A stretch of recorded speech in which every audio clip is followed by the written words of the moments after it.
When life throws you a curveball, how are you going to handle adversity?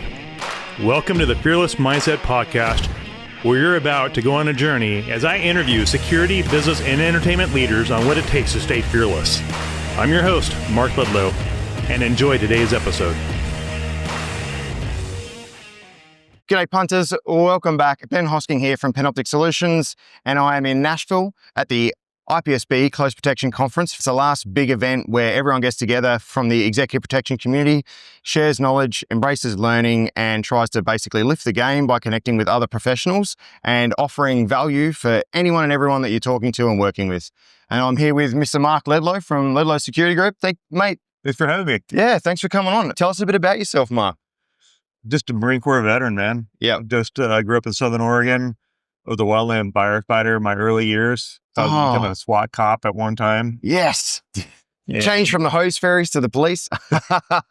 Reserve cop for a bit. Yeah, good on you. Corrections officer in my younger years. And my dad says, one summer I was a firefighter. Yeah. Oregon Park and Forestry, the hot shot firefighter.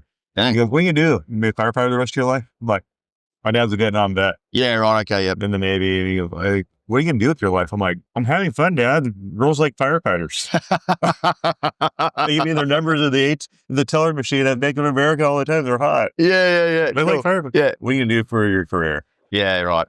You got to do something. Yeah. You can't be a seasonal firefighter. I'm like, which is interesting because, sorry to jump in. Many people would be very, very happy with getting to that point in their career, with getting into the fire service, right? Because it's a noble service. It's a great place to be. But you're like, your old man's driven. He's like, what's next for you? My dad was like, son, come on. You're my son. Let's step it up. Yep. And my dad was a pastor, actually. He wanted to be a preacher, missionary. I'm like, no, I don't want to be a preacher. That's not my calling. Yep. And, you don't know what your calling is until your 30s, 40s. You're trying to figure out who you really are and who your identity. And that's what they've been talking about at the conference, about do you know who you are and who your identity is? I can certainly say that that's something that has plagued me constantly. The reason I study leadership is all about self-leadership, my own self, trying to figure things out for myself. And so I'm like, Dad's looking out for me. And then this conference, it's an alpha personality-driven industry. Yep. And I explain it to many people here. Think about it. Everybody attending this conference, they're all introverts. 90% of them are introverts because they don't talk during the day. They're not trained to talk. And so they'll spend, very interesting. They get excited, hyper excited, and they're using a brain that they're not used to using. Yeah. And so they come to the conference going, oh, my buddy. And if you think about it, most of these guys don't talk to each other. Coming to the Close Protection Conference, this and other conferences with other professionals is absolutely a highlight in my year professionally, because unlike when we're actually doing the work, and I know, you and I, we use a lot of time for social media and marketing and all the things that we do, but when you're actually out there on the tools doing the work, you're not communicating with other people. You don't. A lot of the time it's just risk management, planning, operations, so on and so tactical. forth. Yeah, correct. Yeah, it's a lot more That's work. how your brain was very tactical. So you're so busy running your businesses, your company, or being an operator, which 90% of the people here are operators. They are supporting a principal. They're supporting a family, whoever their client is. Yep. So they're in their training. They're not supposed to be talking anyway. So they come here and they don't even know how to get out of their own way to tell the world who they are. Yeah. I see, like, they come up to me and they go, can I talk to you? I'm like, yeah, who are you? Yeah. I think you have to get over your fear. When you think about that, fearless mindset, right? Fearless mindset. Thank you. You're telling us a bit about yourself. That's probably the critical thing that so many guys falter with this in this industry, is being able to talk about themselves without, caught this coming out of my mouth a while back. It was, you cannot sell something if it's a secret, and you also can't sell your secrets. We have NDAs in place. Yep. We have to protect the identity of the client. We can't talk about who they are or what they're doing, but you also need to let other professionals know that you know what you're doing. You're an industry expert, or you're an authority. You're worth, recruiting into a position, whatever it might be. So, like, you talk about the fearless mindset and sort of overcoming those obstacles as you're getting into the industry. So you're leaving the fireys. How did you find connecting in and getting a start in this space? I was a corporate banker for Washington Mutual, now Chase Bank. Truly. I was a corporate banker, merchant services. Wow. I was the number one producer in my state of Oregon.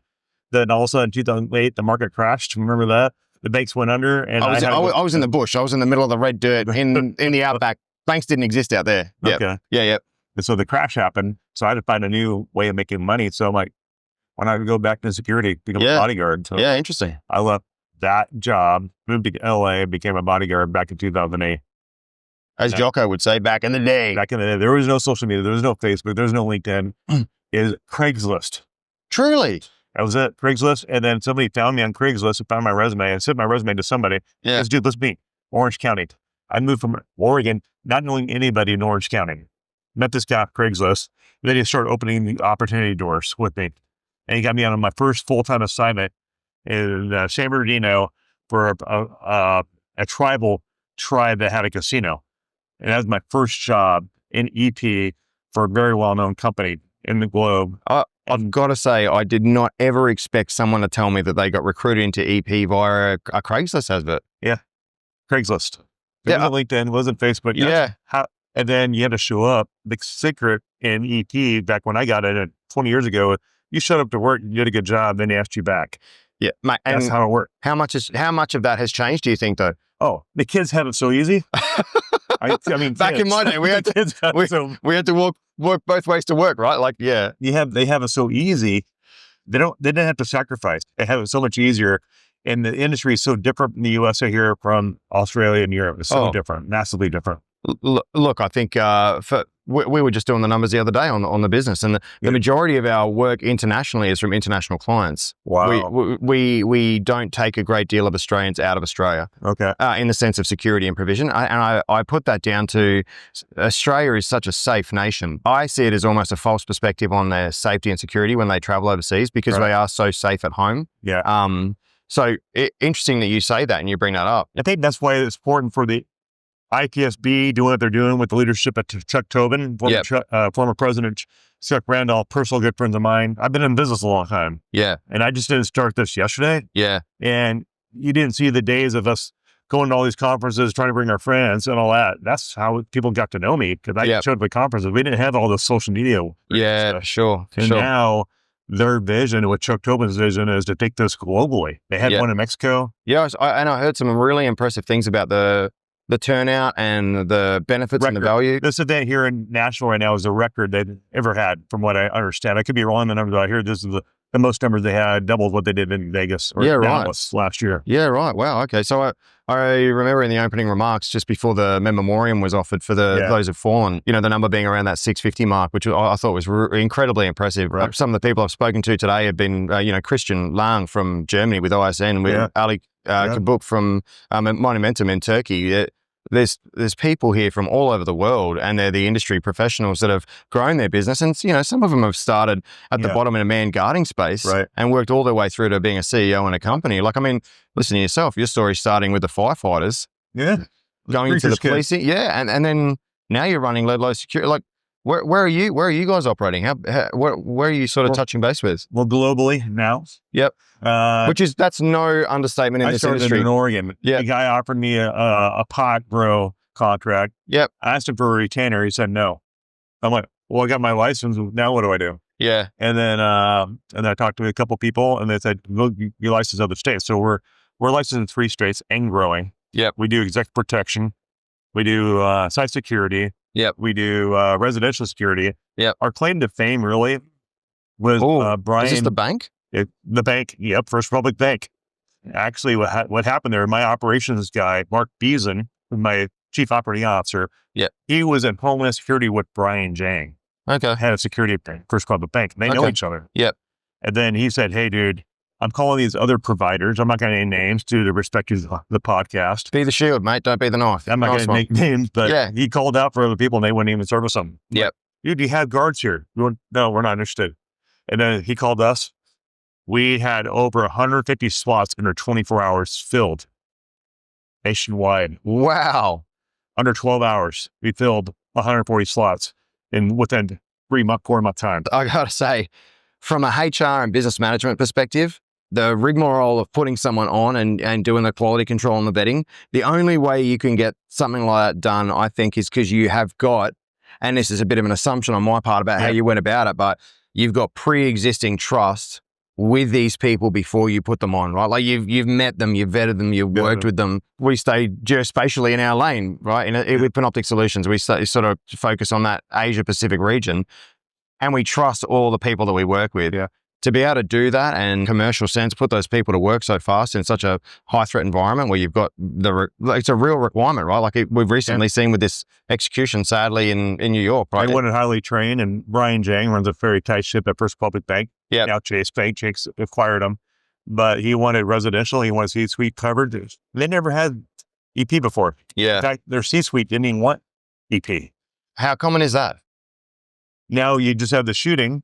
Yep. That took place in New York of the insurance CEO, God rest his soul, and his family. Now I think is a time for those CEOs in that C-suite to reevaluate the risk, the mitigation, and the branding associated with the risk of not providing security for your C-suite. Yes, spot on. One of the things that I think is interesting talking point, external to the fact that unfortunate soul didn't have protection, is that the company that's affected is now investigated in the court of public opinion. Absolutely. And now the court of public opinion becomes public knowledge because it's aired on social media, it's aired on national media, it's aired internationally.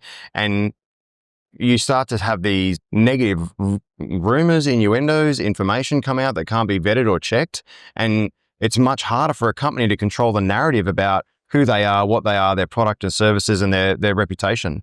And it's an interesting thing because it's almost like a black swan event. Your CEO gets taken out, and then you lose control of the messaging and the narrative around what your company is meant to stand for. And as we're seeing, that insurance provider is being investigated, or not investigated, but prosecuted in the court of public opinion by people saying, well, they, maybe they didn't pay out their claims, maybe, and there's been this overwhelming sort of like groundswell of support for sickly people saying, oh, he deserved it, or, like there's those fixated, mentally unwell people that are saying these things. And it's a real watershed moment where things are coming out that people wouldn't have expected if you don't have protection on your CEO or your C-suite or your executive leadership group. Well, the big question I hear from the whole industry colleagues are, why didn't he have security?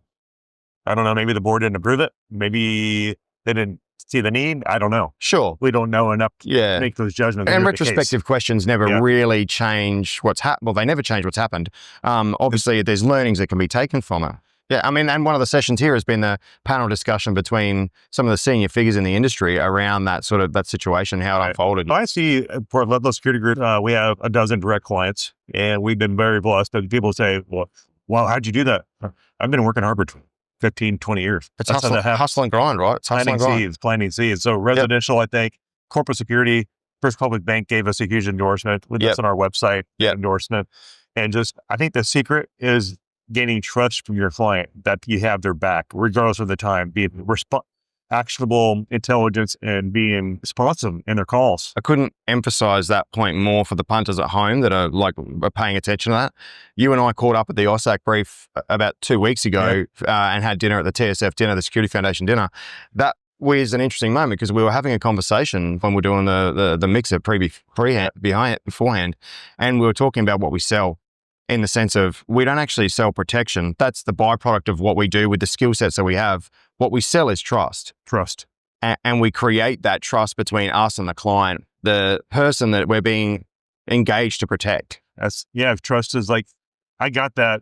I'm going to put this on social media because we're selling trust, not executive protection. We're selling trust in our teams. Totally. The teams has your family office back, has your law firm's back, has your law firm's clients back. For the most part, I think we service the needs of accountants and attorneys. They're the advisors that are providing advice to the family offices, to the clients, to anyone and everyone. And I think that's what we're trying to achieve with that trust factor there. It's just letting them know that they can rely on us to do the job that they expect us to do. That we aren't just knuckle draggers, even though we like to talk about ourselves being knuckle draggers.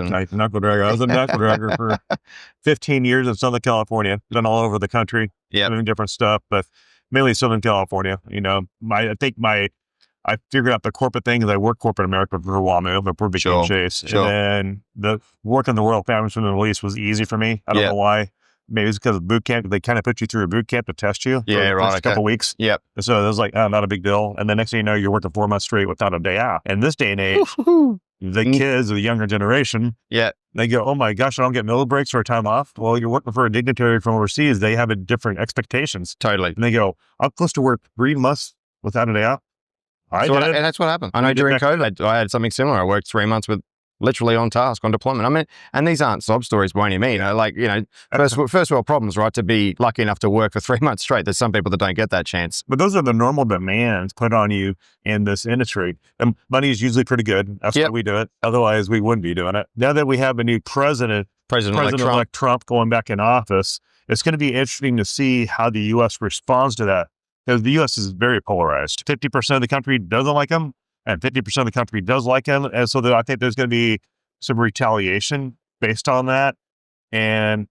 But I think I heard one retired Secret Service agent say on TV one time, goes, what happens if the U.S. affects the whole globe? What's your thoughts? We've been paying attention in the APAC region. Politically, we're so closely linked to the US with the AUKUS agreement between Australia, UK, and USA. We are absolutely sort of waiting with bated breath to see how things turn out. I mean, there's been some really big calls about what's going to happen with, foreign policy with the USA, how they're going to handle things, how, President Trump will handle things. We focus in the Asia Pacific region, and it's a hotbed of action right now. There's a lot of people that are talking about what's going on. We've got a fairly strong client base domestically and internationally with people that are in and out of the States or in and out of Australia. Right. And a lot of the clients that we're fielding questions from are asking about, for instance, with this execution that happened in New York, President-elect Trump, their movements through APAC region, how can we protect ourselves? Right. And so I think what's happening really is it's coming more to the forefront of people's minds where it maybe wasn't in the past. Just like executive protection as an industry has grown over the years, right, the understanding and awareness or the need for it is starting to grow again as well. So I think after COVID, where we've seen this sort of boom of travel, we're now starting to see this awareness of the risks associated with that travel too. We've been talking about protective intelligence frameworks, back-end social profiles for clients and their families and protecting their identities. What have you guys seen with the client base that you're working with? What's some of the stuff that's happened for you? Yeah, we've seen with our directs, they're asking for protective intelligence and want reports. We have one company out of the West Coast who's asked us to do some intelligence reports on acquisitions of businesses internationally. So they've reached out to us to get those reports before they make a purchase and before they close deals. We're starting to see requests for that. Want geofencing. We were getting asked requests for like virtual GSOC monitoring. Similar things. We're definitely seeing that in Australia. We're seeing an uptick in the requests for GSOCs. We're seeing an uptick in the requests for protective surveillance stuff around reports. The background, there's a lot more business happening between Australia and the US and Australia and the UK because of obviously the submarines getting stood up in Australia and the borrowed information. Oh, wow. Okay. And what we're seeing is a lot of corporates coming out to Australia and the region and just wanting to know who they're doing business with. And because the Australian legal systems are probably as much of a nightmare to navigate as the American one or the British one, that's where we're getting called in to support with those investigations into the backgrounds of these people. So yeah, interesting that you say that because it's obviously global. The trend is starting to change in that direction for people. And I see partnerships like us meeting at the conference are very critical because we get clients call and say, hey, can you support us in XYZ country? And correct. Hey, but can you cover us over in Indonesia or wherever you guys are? Yeah. Gotcha. We have a team. Yeah. That's why these conferences are so critical. Well, the work that we get in engaging with guys like yourself, you never know when it comes. What you do know is that you want to have an established relationship prior to. And for anyone that is getting into the industry or starting, the value of having these connections is incredible. Now, as an Australian representative for the Aussie P scene, I'm incredibly lucky. Troy has done a huge amount of work for the last almost 2 decades, building Panoptic Solutions into this company that it is. And me being able to come over here, represent Panoptic Solutions and be a bit of a face for those punters that are back home that are getting into the industry. Like, I totally accept not everyone's got the chance to travel to America 2 or 3 times a year to come to a conference. That's a huge lift. What's a turnaround sales cycle like that? It's hard to measure. And I imagine when you're looking at a lifetime client value, you can start to see the payoff on the dividend. If you're looking at year-to-year return on investment on what 2022 to 2023 was for us, it's much harder to measure the metric in regards to was conference A worth it or conference B worth it. I can tell you right now that being at this conference and being able to sponsor a gold booth and be present for it is totally worth it. I couldn't tell you what the metric is though. It's really difficult. Usually in the AI protection industry, your turnaround time to land a client, it's about 6 months to a year. It's not a quick short transaction because there's so much involved. Well, it's a pipeline of trust. Trust isn't, in a transactional environment, like you went through with the bank. Yeah, First Republic Bank. That's transaction. I need 100 plus highly trained operatives, and I need them now. This is a transaction. I need it to happen. It only happened though, like you explained, because there was a pre-existing relationship of trust between two people. He called him. Brian called Mark and said, "Hey, I need a couple." It was first a couple guys. So Yeah. like, okay, it was first a couple guys. The next thing you know, hey, do you have anybody in Idaho? Do you have anybody in New York? I'm like, San Diego. I was like, Montana, all these other states, Washington. I'm like, whoa, it just blew up in a matter of 3 weeks. So we're like, being a small company, you're like, how do you handle that? Then my Marine mode kicks in. It goes delegation. I became a sergeant all over getting in the military. And so I started delegating to bringing people that were smarter than me. That's the key in leadership. Being willing to understand what your weaknesses are critical to grow a business. So I know I suck at numbers. I know I hate ops. So bring those folks in to do that. You can do this all day long. This is easy. This is the fun part, right? This is the fun part. I think it might have been Kevin Dye, and it's interesting that you lean on that reference going back to being a sergeant in the Marines and going into that military space to run that operation. For those that are starting, your career and your big wins start right now. When you're working a night shift in the winter, doing a residential security detail with another punter who's at the same level in the industry as you, working that 12-hour shift, it's that connection then, whether you're in the .gov or the .com space where you're building your network and you're building your team of contacts, that later on, big contract comes in where you're both at a level of parity where you can actually support each other in those corporate environments or government roles, whatever the responsibility is. But, those guys, they built that contract without even knowing it was going to happen through their years of service prior to. And then when they're both in different positions and their interests align and the needs exist, that's when they connect, and that's when you have massive success. You can't measure, I think, the value of all the relationships you build at the time you're building them. Because you're planting seeds. I call it the planting season. And then in business, you call it the harvest season, 10 years of me in the business, now I'm starting to see the harvest. It's not an overnight success. Every overnight success takes about 10 years. It's a long game. And it's a long game. That's what I tell my team. It's a long game of trust. Once trust is given, and then the doors open up. It's just crazy. You get the random call like, oh, wow. I mean, last year I was like, whoa, I wasn't expecting that phone call. Yeah. It's just random. I can relate to that. We have been experiencing, massive growth in Japan, Taiwan, Singapore, like the level of attention and requirement for us to support clients in Northern Asia has exploded this year. And it's come out of apparently nowhere. But the reality is it's come out of 3 or 4 years prior building it up. Sending Troy and Kieran and, the team out and around through Asia, meeting and vetting all the partners and guys that we work with, developing those relationships, understanding that, some of these guys we've been working with, it's, a decade-long relationship. Absolutely. And likewise with the clients. I'm sure you feel the same. It's like Brian Jang and Mark Beeson, First Republic Bank, Homeland Security. And then, I've known Robert Dodge most of my career. He's a pro secure now, the president. Shout out to Robert Dodge. Yeah. He told me I should start my own shop. Yeah, right. There you go. He's the one that gave me my first job in the business. Craigslist.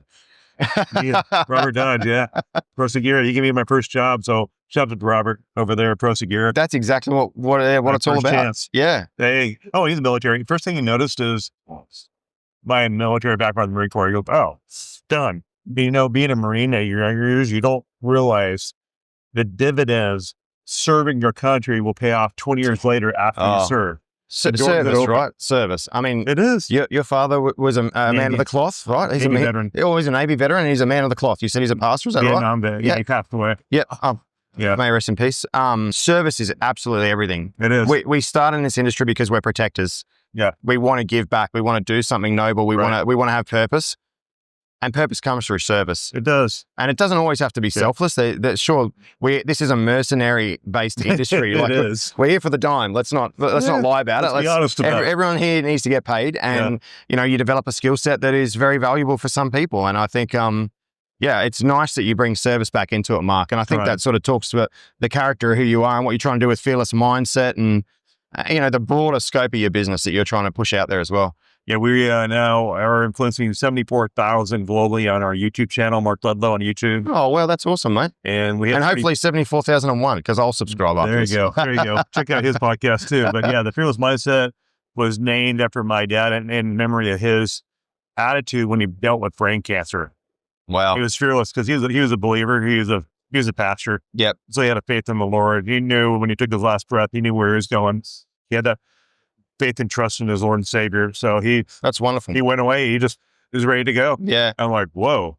And watching that transformation from the physical body to the eternal, that was the most powerful thing I've ever seen in my life. I imagine it would have been. And so I was like, whoa. So that's how we got the name and the Fearless Mindset. I love it. I love the origin story of that. I'm really sad that it had to happen like that, but I love the origin story. But they say through the most severe pain become your biggest reward. Of course. You just got to persevere, push through that pain. It may be uncomfortable, but look at the pain I went through in the last few years, having several ex-business partners. Now I'm running this company. If you had asked me 5 years ago what you would be doing, I would never told you this. Yeah. I didn't believe myself because I had to go through my personal journey of growth. Yep. To get my identity, get my strength, get my battle of honor, and get that smoke of battle on me to come break through those glass ceilings time and time again, hit the end zone, and then go, oh, I can do this. But you have to believe in yourself, and you have to go through those experiences. Oh, totally, mate. Yeah. To create the trust and belief in yourself. It doesn't happen. This doesn't happen overnight. I was telling Ben, you do that naturally. No, that was 200 mistakes I made in the last 5 years of podcasting to get here. That's the truth, the journey. Yeah. Most people in this industry are not willing to pay the price for the journey. Well, that's a fear of failure, right? It's a fear of failure that holds people back. Yeah. I think fear is an absolute, to quote June, fear is the mind killer, and it stops more dreams than, physical objections or challenges that you might encounter in your life. It's your own fear that stops you. And, you talk about faith and belief. I think the next level beyond faith and belief is when you have no doubt. And what it sounds like you witnessed with your old man is it sounds like he had no doubt in his mind. He was, he was completely convinced that that's where he's going and what's going to happen. And I think that's the next level of overcoming fear is knowing that you're just not going to accept anything else. You're just going to power through because you believe in it so strongly. You don't have any doubt anymore. And if you believe in yourself as an operator, and if you believe in yourself as a business owner, there's nothing you can't achieve. Look at me. Look at Michael Jordan on the NBA courts, 6 titles. In his head, you listen to him. I knew that ball was going in that hole. I knew that ball was going in. Yeah, and here we get to that really interesting dichotomy between ego and confidence. And I think for me the critical one is because I know I can come across as quite abrasive and egotistical and narcissistic. I've got all those traits. I was in the police tactical group. Of course, I think those things. But also, when you look at confidence shouldn't hurt other people. Whereas ego often has a consequence of the rub on other people can be quite negative. Right. Whereas confidence should always be, I think, a positive rub. Even if you disagree with someone and you're confident about it, you can do it in a kind way. Whereas when you're egotistical, I think that's where it starts to go the other way. Kindness drops off. Tim gave a great talk today about the kindness games. Oh yeah, right. He did a deep dive into the psychology of the alpha personality trait. Oh, okay. And so I'm not sure if it's recorded by the IPSB, but it was a great talk. If you ever get a chance to go hear Tim Winslow, shout out to Tim Winslow, good friend of mine. He gave me a lot of encouragement in the last couple of years as I was building my podcast. So shout out to him and the kindness games. Yeah, good on you, Tim. I have to admit, I don't know a great deal about the kindness games. I know Lee's been doing a lot of great work there. Obviously, Tim's getting behind it, and there's a lot of corporate sort of love for it. Yeah. Look, I preach to my kids the golden rule. Always treat others as you wish to be treated. Right. Kindness is the most important thing. You'll never look back in life and think to yourself, I wish I'd been nastier to that person. Yeah. Well, maybe you will. Maybe you have a bad business dealing or maybe you'll get into a blue with someone. But I always think kindness is the win or is the way forward if you can. So, yeah. Well, Mark, mate, it's been an incredible day. Thank you very much for spending some time with me, mate. I really appreciate it. Yeah. And I'll be having Ben on my show. We'll figure that out. We'll plan that. He's coming on the Fearless Mindset podcast. Can't wait. We're doing a cross-pollination. Can't wait. Coming live soon. Excellent. Have a great holiday, everybody here in the United States and around the world. Thanks very much. Thanks, Ben. Nice. Cheers, man. Cheers. That was funny. That was fast. That was good.